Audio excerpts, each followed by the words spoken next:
Marcos 15.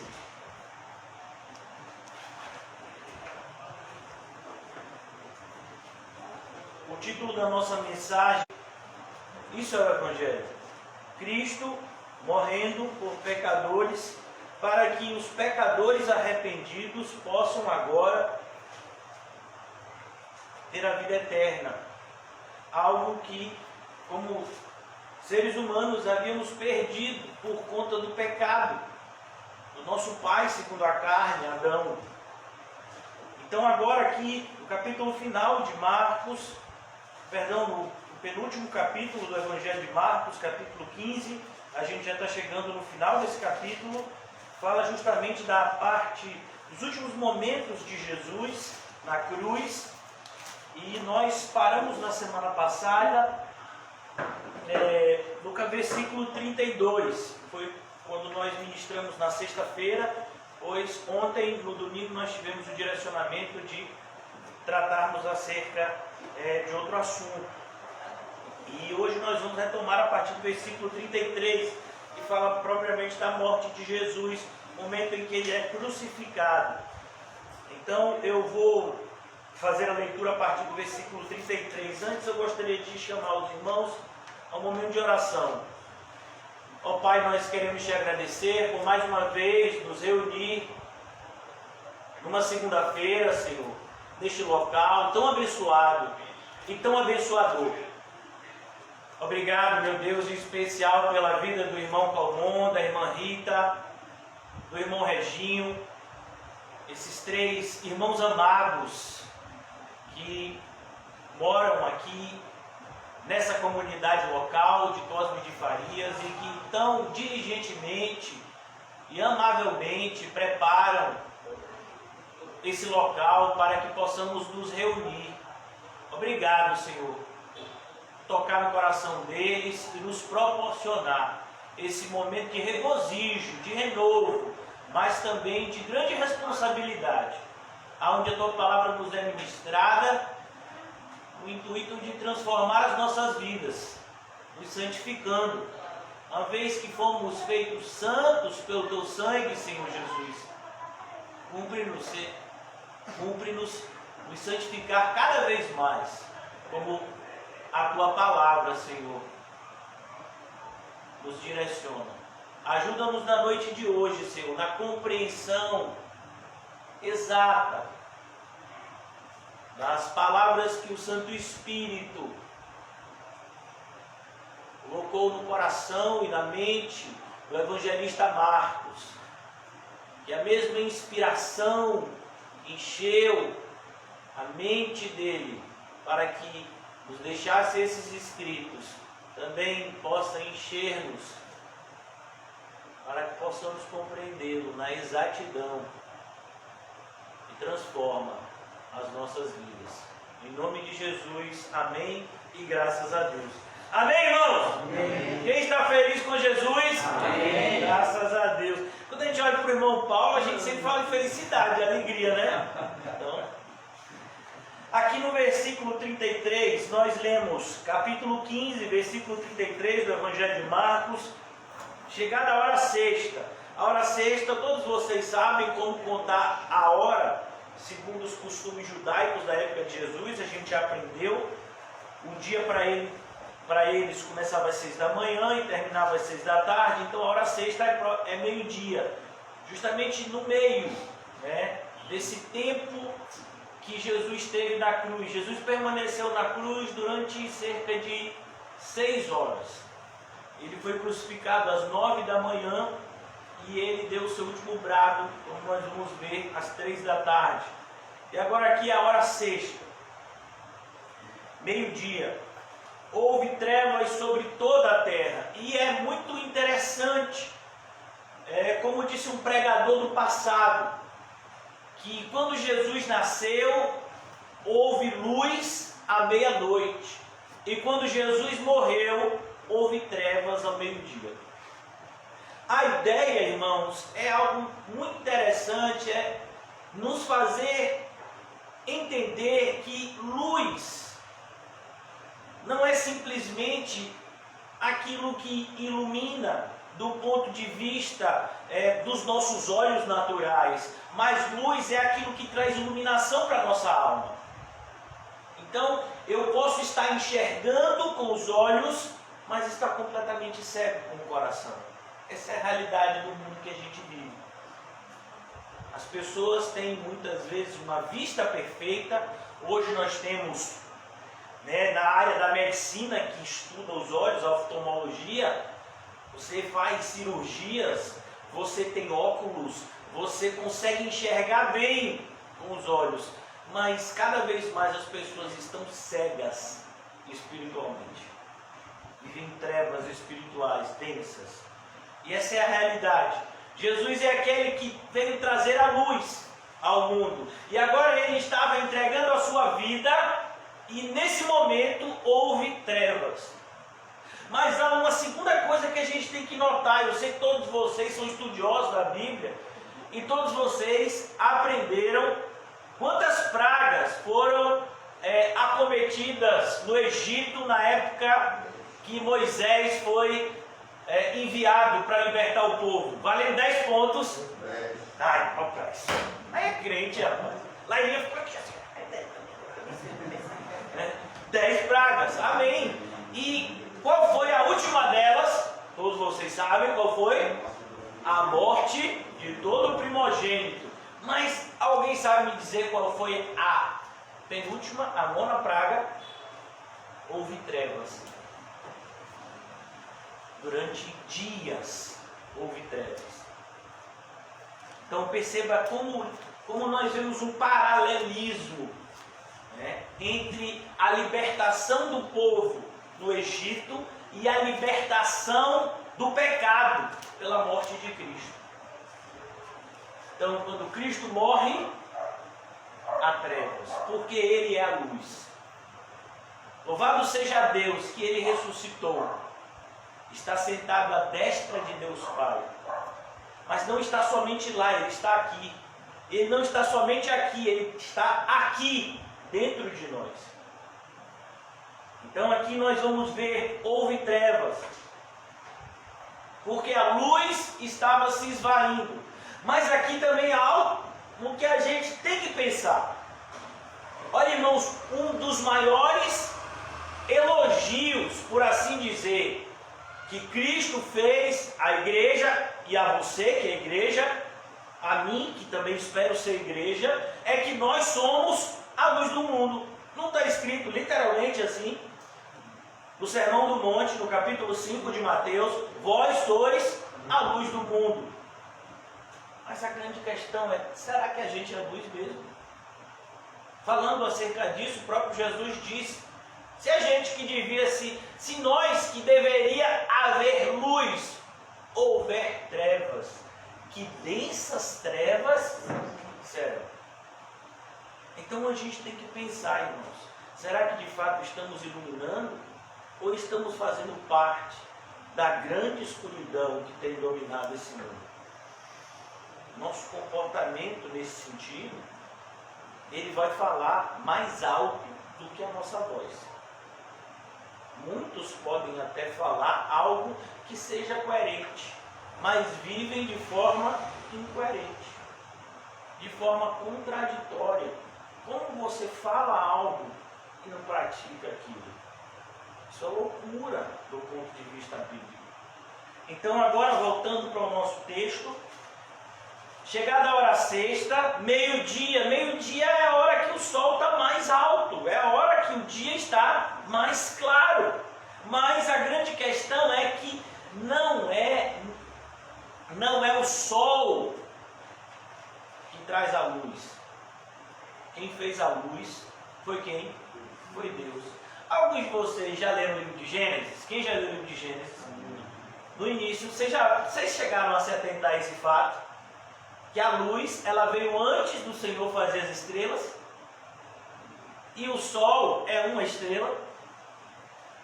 Às vezes a gente conecta, luz com o sol. Não, quem ilumina é Deus.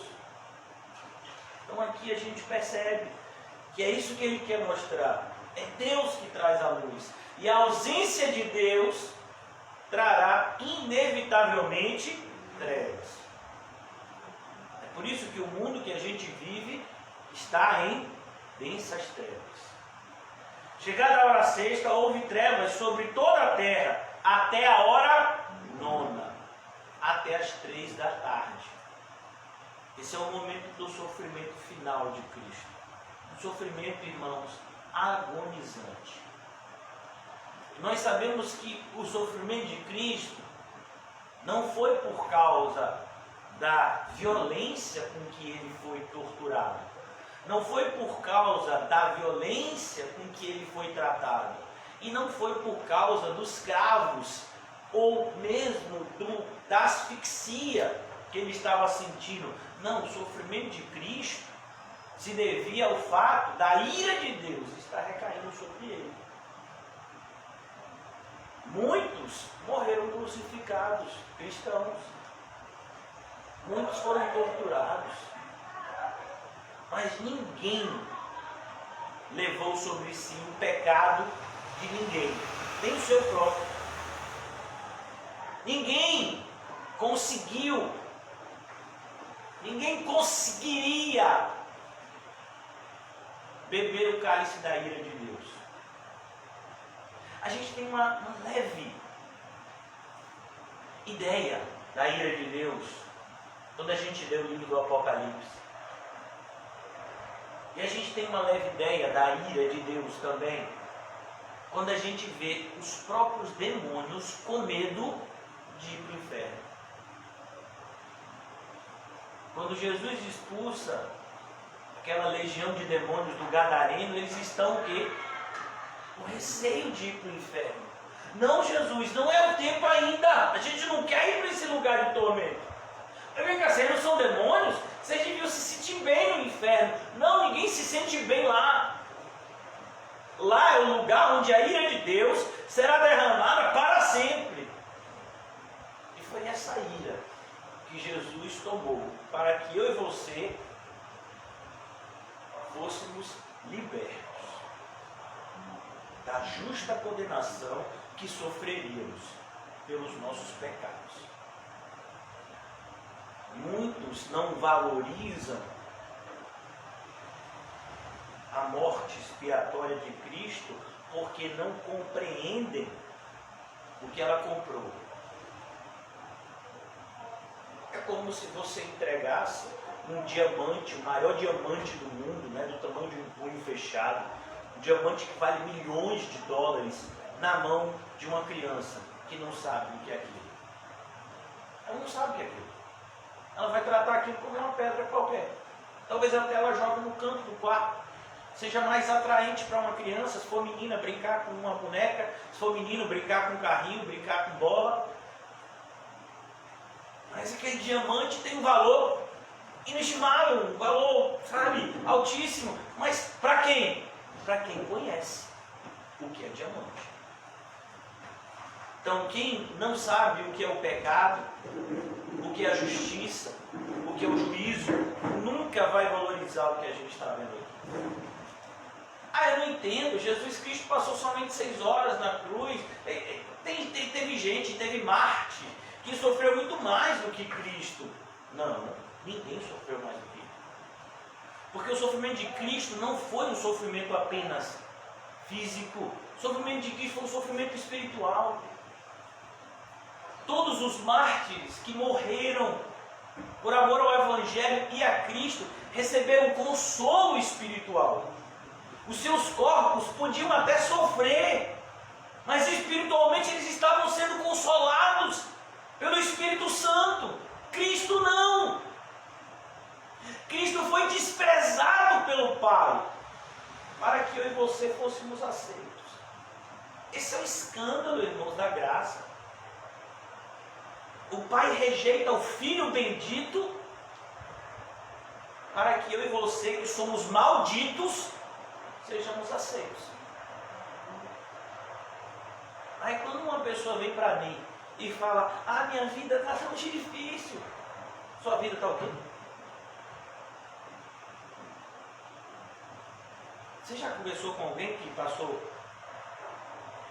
5 minutos no inferno?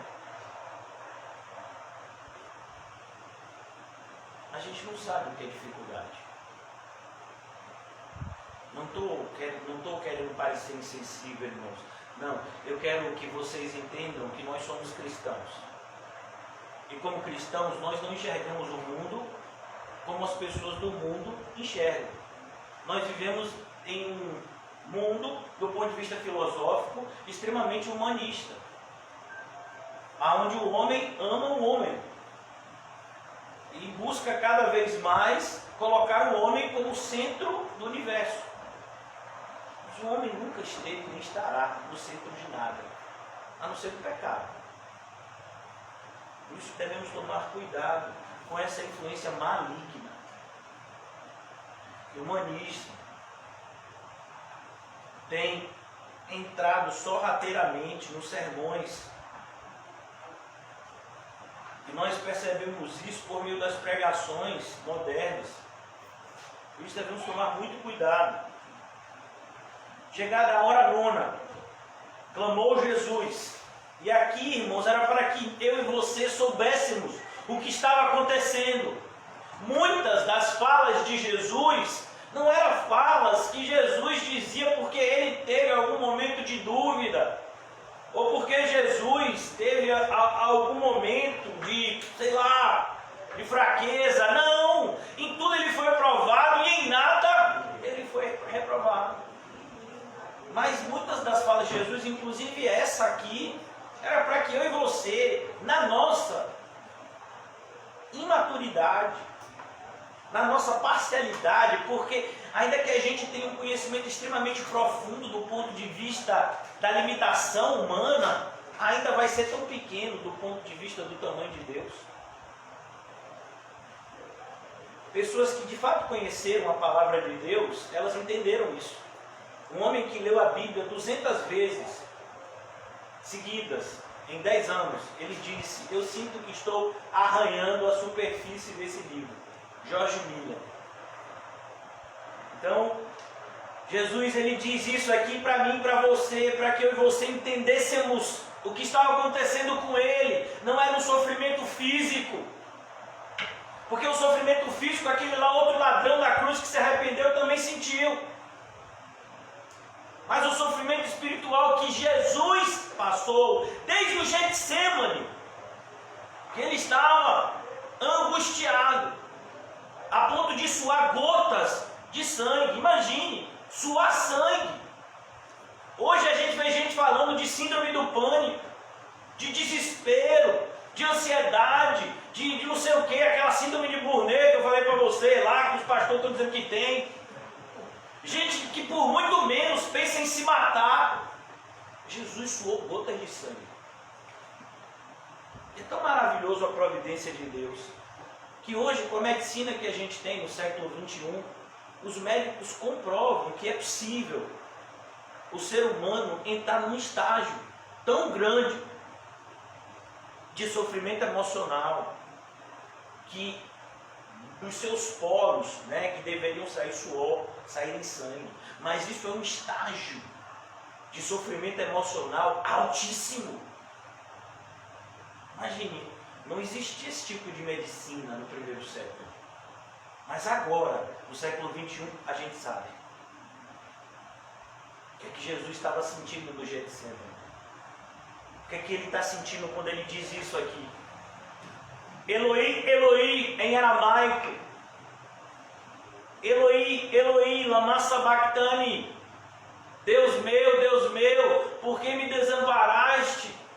Essa é a frase, para que eu e você entendêssemos o que já havia sido profetizado tantas vezes. Olha, irmãos, desde o Éden, o jardim do Éden, Jesus olhou para a serpente e disse: maldito seja você, serpente, você vai rastejar e tem mais.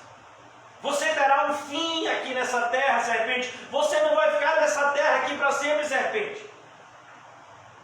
Vai vir o descendente da mulher e pisará na sua cabeça. Anos depois, Deus faz aliança com um homem chamado Abraão e diz: olha, Abraão, da sua descendência virá um que abençoará todas as nações da terra. 1000 anos depois de Abraão, aparece um rei chamado Davi, e Deus faz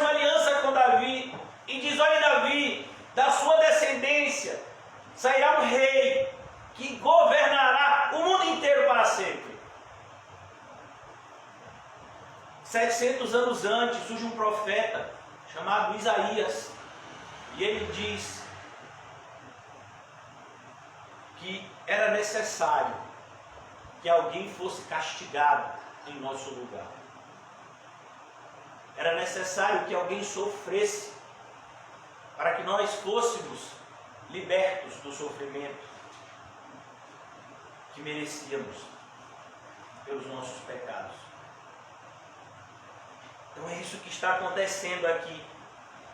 Paulo, ele escreve uma frase, irmãos, eu fico imaginando o apóstolo Paulo escrevendo essa frase, depois de senti-la durante tantos anos, a mão dele trêmula, escrevendo essa carta aos Coríntios.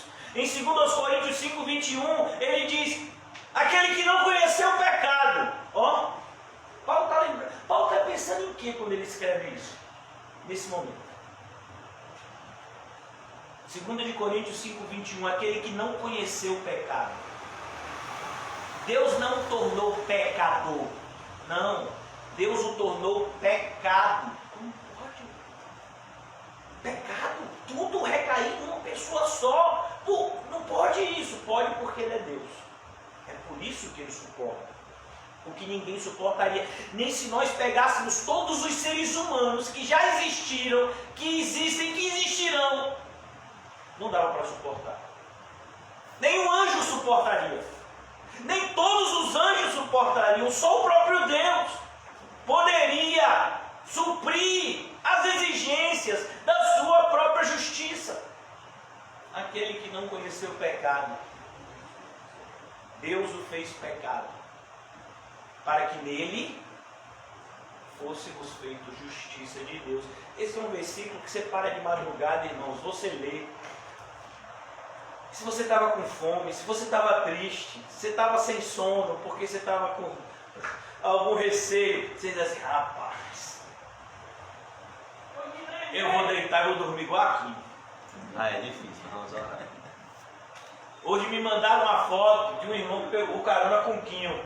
Aí antes de entrar no carro, ele tira a foto de Quinho dormindo. Ele disse, pastor, eu pego carona com essa pessoa? Não. Eu digo, olha, irmão, porque a gente vive por fé, não é por vista. Né? Ele está dormindo agora, mas quando ele pegar o carro que ligar, ele não vai cochilar mais. Né?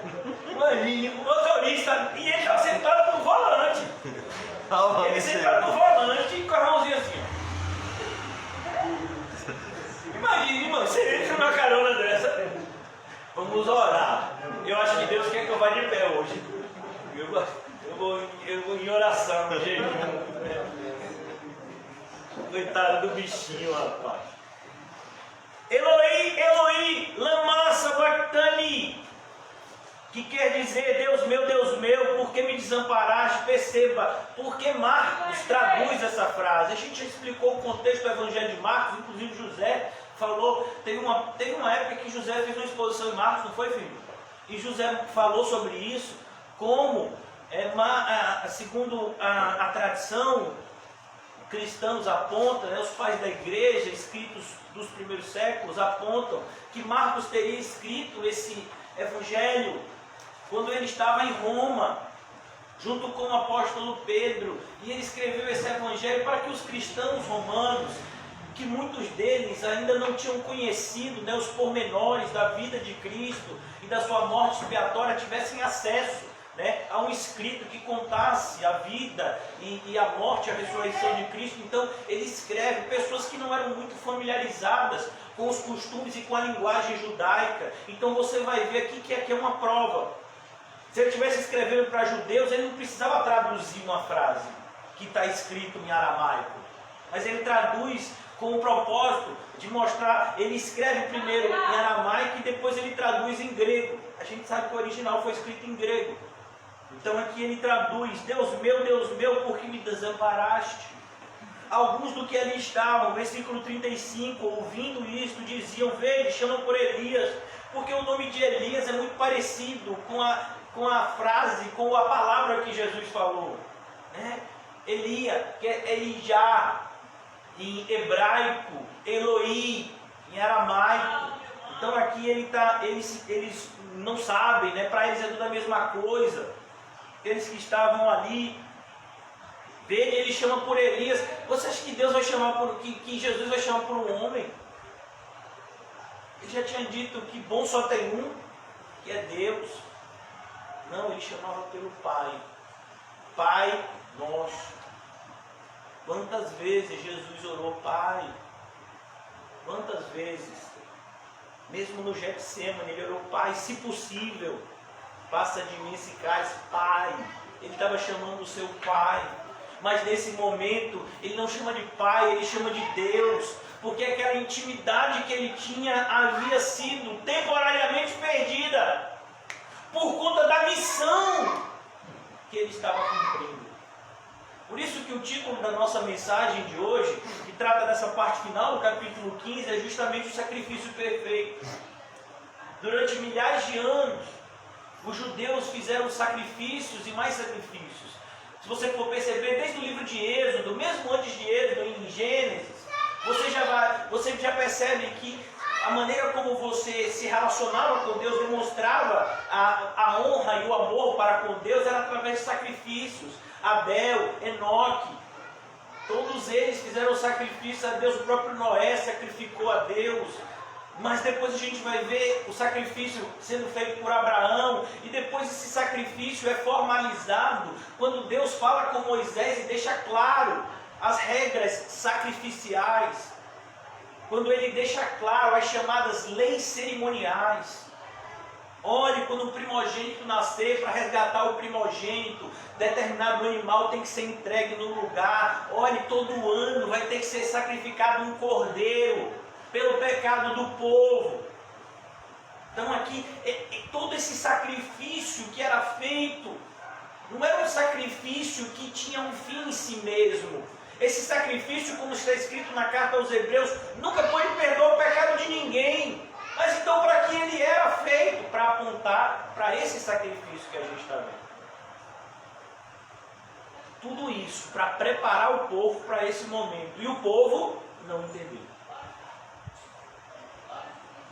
Nós somos tardios em compreender a mensagem de Deus. Às vezes a pessoa pergunta, né, pastor, por que 4 evangelhos? Falam basicamente as mesmas coisas. Meu filho, com 4 evangelhos, a gente não entende ainda. Imagine se só fosse um. A gente é muito limitado, irmãos. A gente pega as cartas de Paulo, você vai ver que algumas cartas, elas são muito parecidas umas com as outras. Por exemplo, Colossenses com Filipenses, elas são muito parecidas com Efésios. E aí você diz assim, meu Deus, por que Paulo escreve essas cartas assim tão parecidas umas com as outras? Só bastava só uma, é mesmo. Imagine se só fosse uma. Com a nossa debilidade de compreender a mensagem de Deus, se Deus falasse só uma vez com a gente, como a gente ia se empimpinar todo. Graças a Deus, Deus conhece a nossa fraqueza. Então aqui ele dá esse brado, versículo 36, e um deles correu a embeber uma esponja com vinagre. Vinagre, irmãos, não é o vinagre que a gente conhece hoje, era uma espécie de vinho, né, estragado, um vinho assim que não era um vinho bom, mas que tinha um teor alcoólico. Normalmente esse vinagre era dado para anestesiar a dor daquelas pessoas e também para que elas morressem mais rápido. E pondo na ponta de um caniço, deu-lhe de beber, dizendo, deixai, vejamos se Elias vem tirá-lo. Olha como as pessoas olham para a morte de Jesus como um espetáculo. Você sabia que isso não mudou? De certa forma, irmãos, o mundo ainda olha para o sofrimento da igreja como um espetáculo. Por isso que a gente não tem que dividir o nosso sofrimento com um colega ímpio. Não, só quem vai entender o que você está passando é outro crente. Por isso que a gente tem que ter até cuidado com que a gente vai dividir as nossas lutas, porque às vezes você pode estar dividindo as suas dificuldades com uma pessoa que se diz cristão, mas não é. Ele não vai entender o que você está passando e ele vai te dar conselhos diabólicos. Você tem que saber com quem você está andando. As pessoas estão aqui olhando para a morte de Jesus como um espetáculo. Será que Elias vem? Ele já fez um monte de milagre, né? Vai que Elias aparece assim. Já pensou se acontece alguma coisa que mágica? Olha que ridículo. Mas isso que o mundo é. O mundo é ridículo. O mundo é ridículo. Ele olha para o sofrimento dos cristãos, muitos escarnecem, outros olham com mera curiosidade. Por que vive desse jeito? Por que passa por essas coisas? Se poderia tomar outras atitudes, buscar justiça própria, buscar fazer justiça com suas próprias mãos, ou buscar de alguma forma, fazer algo para lutar pelo seu direito. Mas por que está abrindo mão? As pessoas não entendiam o comportamento de Cristo na cruz. Deixai, vejamos se Elias vem tirá-lo. Mas Jesus, dando um grande brado, expirou. E eu acho interessante que em outro evangelho a gente vê que antes de Jesus dar esse brado, ele diz uma palavra, que na verdade significa uma expressão, tetelestai. Quem gosta muito é José, né? A gente traduz para o nosso idioma, que significa está consumado. Está consumado. Acabou.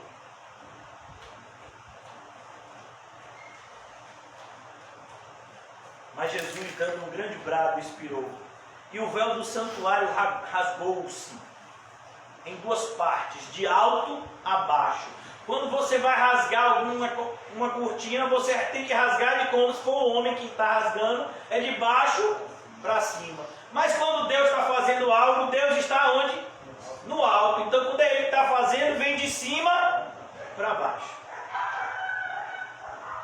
E por que esse véu se rasgou? Você sabe o que é que o véu do santuário separava?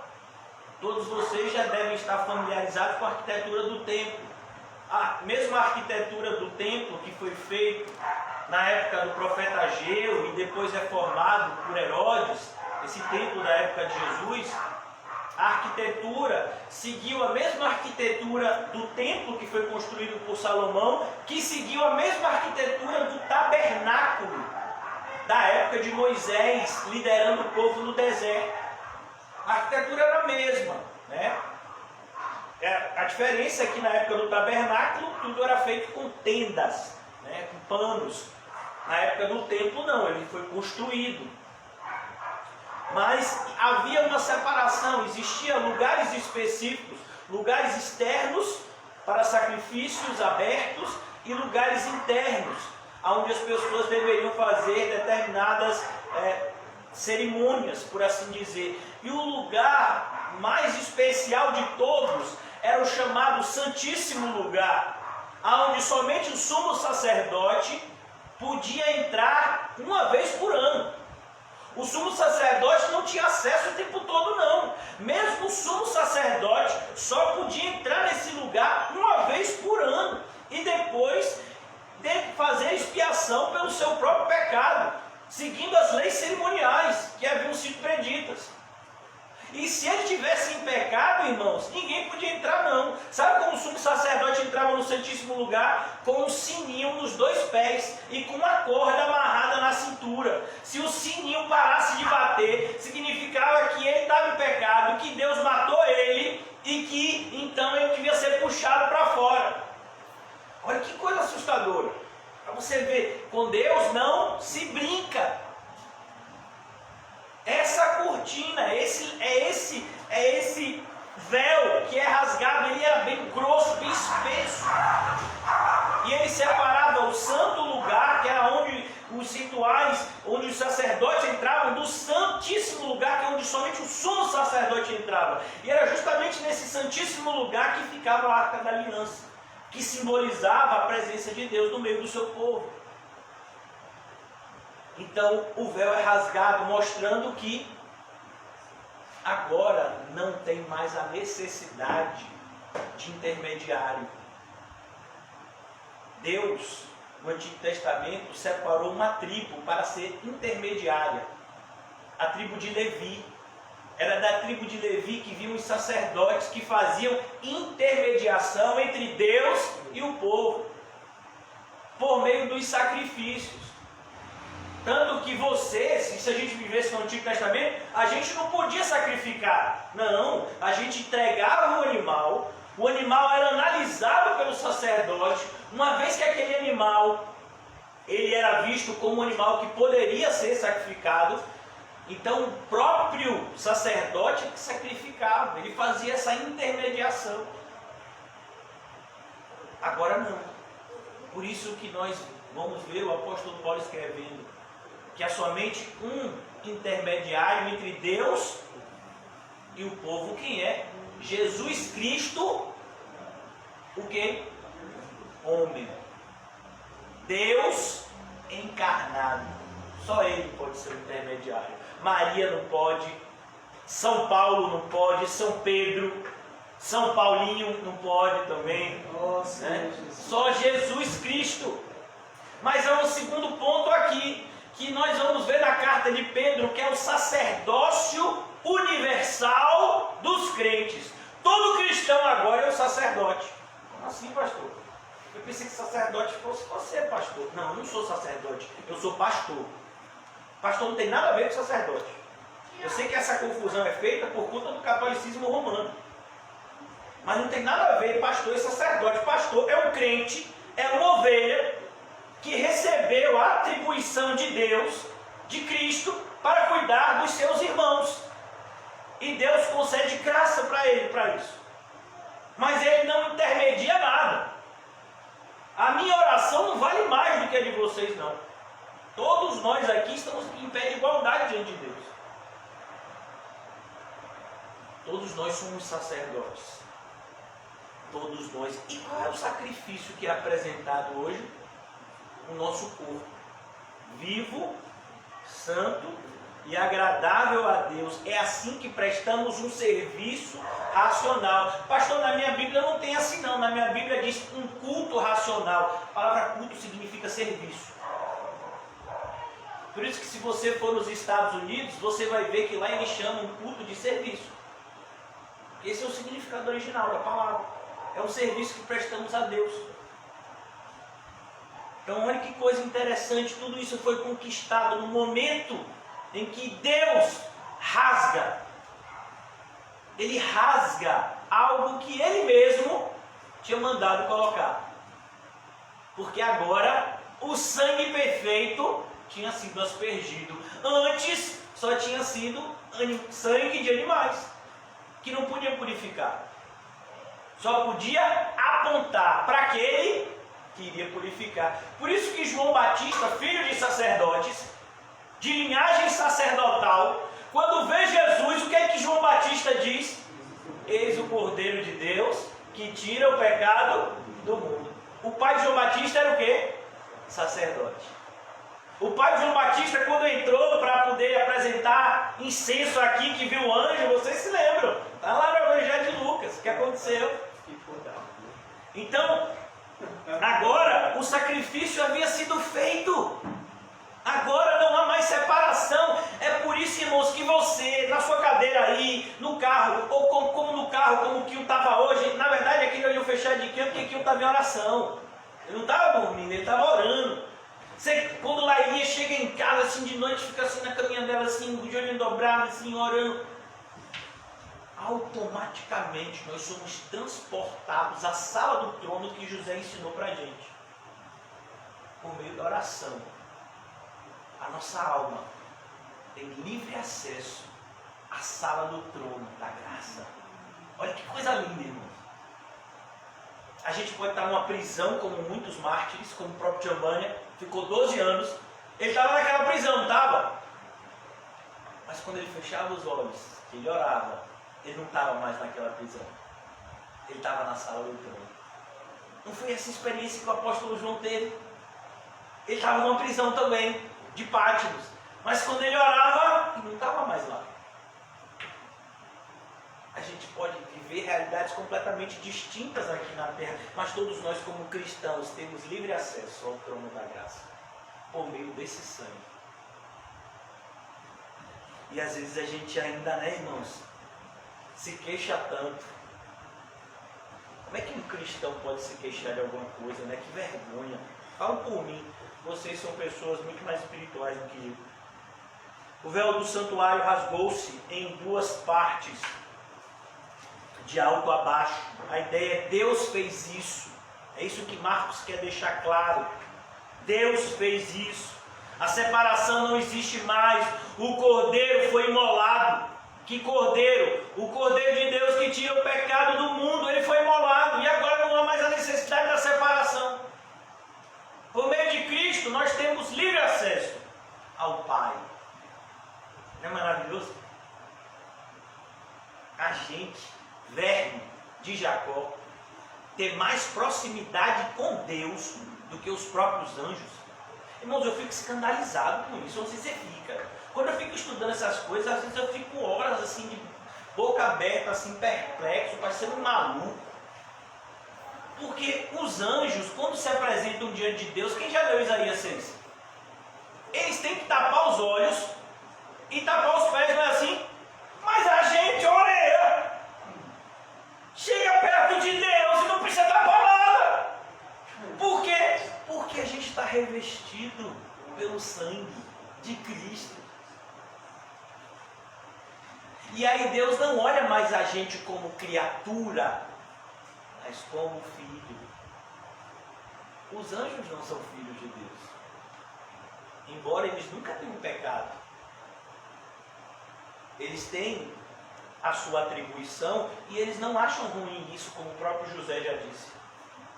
Mas aprove a Deus nos fazer a sua imagem e semelhança, para que fizéssemos parte da família dele. Uma família que ele fez para ele mesmo, para glorificar o seu nome bendito. Aí você fica assim, quer dizer que o anjo se apresenta diante de Deus, faz assim, tampa os pés, e a gente chega assim diante de Deus, debaixo do sangue de Jesus, e se encosta nele e fala papai, e ele fala filhinho. Percebe, irmãos? Porque tantos irmãos do passado morreram alegremente, mesmo debaixo das mais duras torturas. Amém. Glória a Deus. Porque eles entenderam isso. Glória a Deus. Uma pessoa que fica falando essas bobagens do Covid, ela nunca entendeu isso. Por que o cristão não tem medo da morte? Seja por um vírus, seja por qualquer outro motivo. Porque a morte para o cristão é a ida para casa. Para casa que nós nunca experimentamos. Eu acho errado o termo, né? A volta para casa, porque a ideia de volta é quando você vai para um lugar que você já esteve, mas a gente nunca esteve lá. Então, quando a gente morre, a gente vai para um lugar que a gente nunca teve, mas que a gente sabe, pela palavra de Deus, que foi preparado para nós. Então, você está com medo disso? É como recentemente, irmãos, não sei se vocês acompanham o noticiário, o ganhador de uma Mega Sena de 162 milhões, ele não foi buscar. Acho que ele ficou com medo de ficar rico. Esse daí é crente, é capaz de ser crente. Eu acho que ele jogou, se converteu e disse, não quero mais. Abriu mão como Zaqueu. Ele podia ter começado com o Quinho, né? Quinho é capaz de ter sido evangelizado por Quinho. Não, o jogo não é de Deus. Aí ele disse, rapaz, o jogo não é de Deus, eu não vou querer esse dinheiro é maldito. Ele não foi buscar. Já pensou? Se a história desse homem for essa, e a gente encontra ele no céu, pode ser, né? Mas ele não foi buscar. 162. Já pensou, irmão?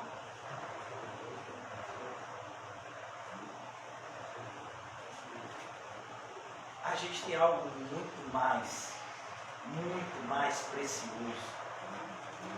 Muito mais. É verdade. Do que 162 milhões. É verdade. Eu fico maravilhado. Eu estava lendo um trecho de um livro de Spurgeon, onde ele estava dizendo assim, para um rei se tornar igual a um cristão, ele ainda precisa ser santificado. Você entendeu? Quando eu li essa frase, eu falei assim, que isso? Um rei, um cristão, oreia, mas diante de Deus, para um rei ser igual a um cristão, ele precisa ainda muita coisa. Porque o cristão foi feito santo por meio desse sangue. O rei não tem livre acesso ao trono do Rei dos Reis, mas a gente tem. Já imaginou isso? Eu sou o rei da Inglaterra! Eu quero falar com o Rei dos Reis. Não, ele não tem horário para você. Aí vem um camarada passando, como é o nome dele? José Valdez Baixo Júnior. Esse camarada só nem está vestido com essas roupas de classe média. Ele vai entrar. E porque eu sou rei da Inglaterra, eu não vou entrar.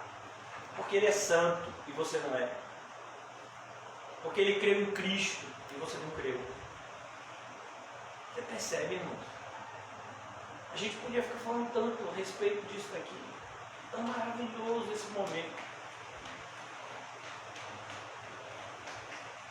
O véu do santuário rasgou-se em duas partes, de alto a baixo. O centurião que estava em frente dele, vendo que assim inspirara, ou seja, ele viu como Cristo morreu, o grito que Cristo deu, testelestai, ele viu o momento em que Cristo olhou para o ladrão. Marcos, ele foi direcionado por Deus e omitiu esses fatos. Mas outros evangelistas descrevem Jesus olhando para o ladrão da cruz e dizendo: ainda hoje estarás comigo no paraíso. Ele vê Jesus orando por aqueles que escarneciam dele: Pai, perdoa-lhes, não sabem o que fazem. Esse centurião ficou confuso.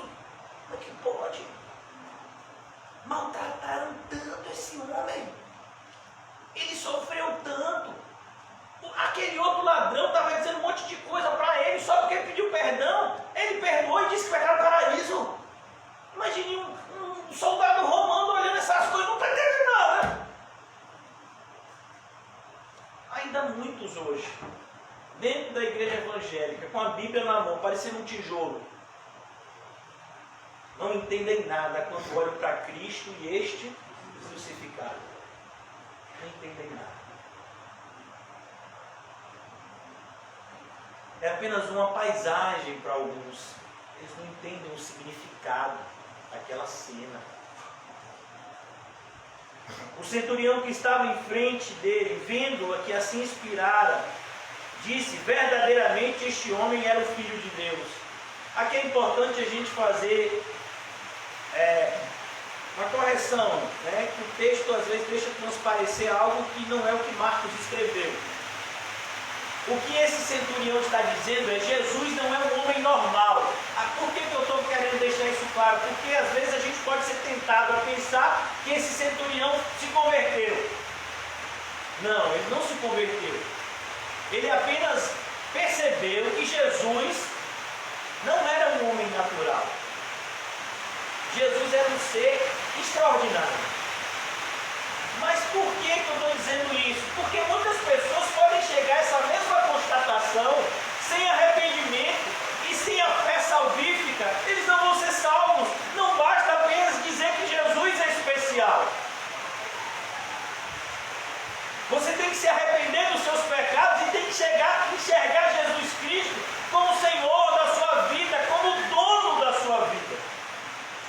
A gente tem que enxergar Cristo de tal forma que a gente possa dizer como Paulo: não mais vivo eu, é Cristo que me comprou, que vive em mim. Porque somente como muitos da nossa geração olham e dizem: Cristo era o Filho de Deus. Tem gente que diz que Cristo, como os espíritas, é um espírito evoluído, como Buda e como tantos outros. Não, Cristo não. Ele é o Filho de Deus, um unigênito. Por que eu estou dizendo isso, irmãos? Porque a ideia aqui é de um soldado romano.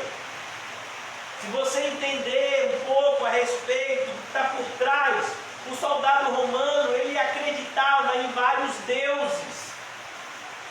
Então dizer que ele era um filho de Deus, era dizer que ele era como Hércules, que ele era como Perseu. Se você entender um pouco da mitologia greco-romana, você vai ver. É como, por exemplo, quando Paulo e Barnabé chegaram em uma determinada cidade e Jesus fez um milagre por meio de Paulo, curando um aleijado. Disseram: os deuses desceram até nós. Então a referência é mais ou menos essa. Não basta apenas olhar para Jesus e ver que ele é uma pessoa especial.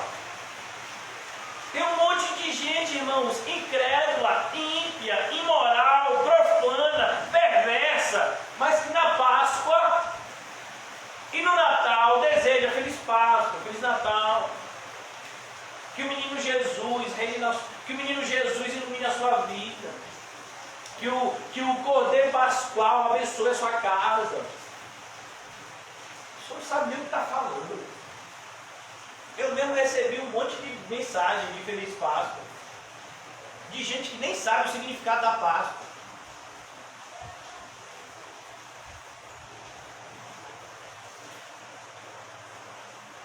Versículo 40, eu já quero concluir por causa do horário, irmão. Estavam também ali algumas mulheres, observando de longe, entre elas Maria Madalena. E olha que coisa interessante, Maria Madalena, que estava ali presente no momento da morte de Jesus, foi a primeira vez Jesus ressurreto. Quem mais busca, mais acha. Quem mais honra a Deus, mais será honrado por Ele. Estavam também ali algumas mulheres, observando de longe, entre elas Maria Madalena, Maria mãe de Tiago, o menor, e de José e Salomé. Estavam ali todas essas mulheres, irmão, as quais, quando Jesus estava na Galiléia, o acompanhavam e serviam. E eu acho isso interessante, porque há um debate, não na nossa congregação, mas há um debate na igreja evangélica hoje a respeito do papel da mulher na igreja, que as mulheres também devem pregar, que as mulheres também podem ser pastoras, que as mulheres também podem fazer determinadas coisas, como liderar uma obra. Não podem. Esse poder não foi dado, eu não gosto nem dessa referência, não é esse poder, mas esse dever não foi dado a elas. Esse é um dever exclusivamente do sexo masculino. E tem que ser homem mesmo. Não pode ser homem afeminado, não. A Bíblia diz que Deus escolheu que homens liderassem a igreja, não mulheres. Mas isso significa que as mulheres não têm o que fazer na igreja. Muito. Olha que coisa. As quais, quando Jesus estava na Galiléia, o acompanhavam e serviam. Olha como elas tinham tanta coisa para fazer. Tanta coisa que devia ter que tomar cuidado. Como Marta. Marta, você está fazendo muita coisa. Calma, Marta. Também tem que ouvir a palavra de Deus, Marta. Então a gente tem que tomar cuidado. É um movimento que tem invadido a igreja juntamente com o humanismo, que é a questão do feminismo. Cuidado, irmãos. Cuidado. Nós não somos do mundo, por isso temos que tomar muito cuidado com as ideias do mundo. Então quer dizer que o homem é superior à mulher de maneira nenhuma. Homem e mulher estão em pé de igualdade diante de Deus. Mas eles têm responsabilidades diferentes. Como nós aqui na igreja, independentemente do sexo, do gênero. Nem todos nós fomos chamados a pregar publicamente, fomos. Nem todos nós fomos chamados a fazer determinadas coisas. Não, Deus separou cada um com o seu ofício.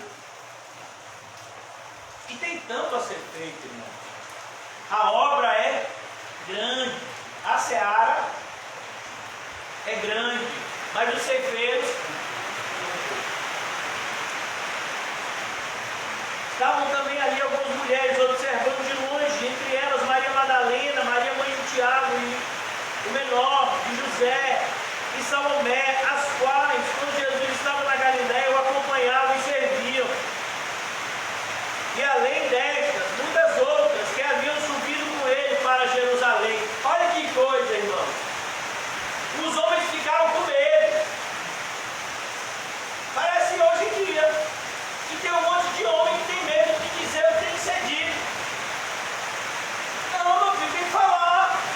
Mas aí a minha mulher vai deixar de cozinhar para mim.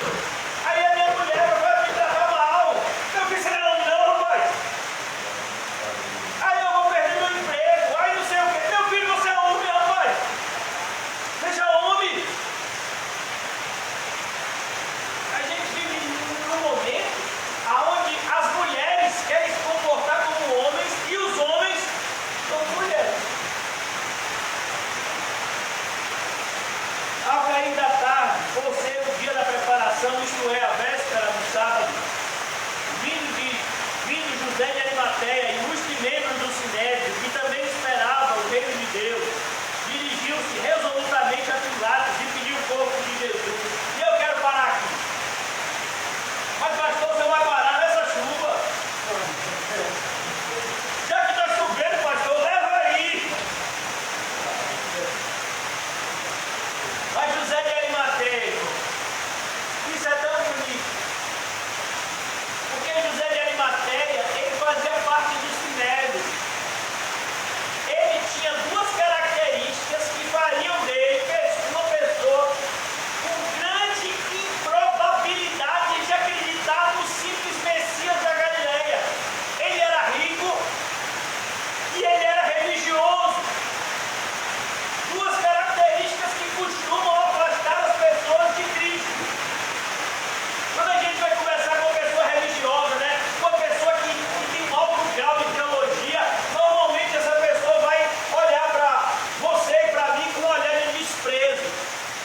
E isso vai revelar que a teologia dela é falsa. Porque a teologia que não produz humildade não vem de Cristo. Toda teologia que vem de Cristo, ela produz essencialmente conhecimento e humildade. Conhecimento sem humildade não vem de Cristo. Então ele era um grande teólogo, por assim dizer, da sua geração. Ele era membro do Sinédrio. Mas ele não era só isso, ele era rico. Imagine.